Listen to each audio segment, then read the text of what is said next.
யாரெல்லாம் கேட்காமலே கொடுக்குறவங்க? இயற்கை கேட்காமலே கொடுக்கும். சூரியன் கொடுக்குதா இல்லையா? உங்களுக்கு வேணுமான்னு கேட்டுட்டு கொடுக்குதா? அதனுடைய வேலை என்னது? கொடுப்பது மட்டும்தான் வேலை. வாயு கொடுக்குதா இல்லையா? மூச்சு வாங்குதா இல்லையா? ஆக்சிஜன் உள்ள போதா இல்லையா? உங்களை கேட்டுட்டு போதா உள்ள போலாமா வேணாமான்னு?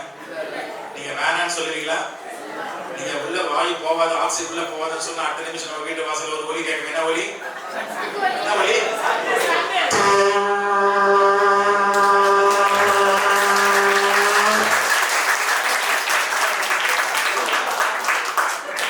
எனக்கு தெரிஞ்சு சாவி சங்கு கை தட்டின ஒரே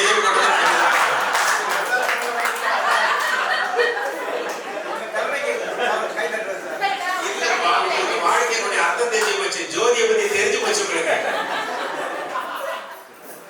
இறப்பு என்பதே கிடையாதுன்றதை உணர்ந்துட்டீங்க நீங்க. அதனால சங்கு உங்களுக்கு ஆரம்பமா தெரியுது, இறுதியா தெரியல. ஆக்சுவலா சங்கு ஆரம்பத்துக்கு தான் தெரியல, இறுதி கிடையாது. நம்ம எல்லாம் சங்கு பார்த்து வச்சுடா ஊதிட்டாங்கடா. ஏன் இறந்தவர் வீட்டில் சங்கு ஊதுறாங்கன்னா எத்தனை பேருக்கு தெரியும்?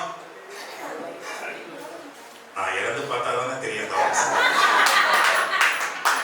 சங்கு எதுக்குன்னாப்பா, சங்கு ஒலி இருக்கு இல்லையா, அதுக்கு ஒரு ஃப்ரீக்வன்சி, ஹீலிங் ஃப்ரீக்வன்சி இருக்கு. ஒலியை பத்தி நிறைய பேருக்கு தெரியல.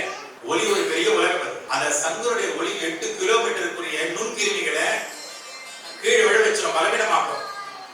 இந்த உலகமே நுண்கிருமிகள் உலகம். இறந்தவர் வீட்டுல நுண்கிருமிகள் அதிகம்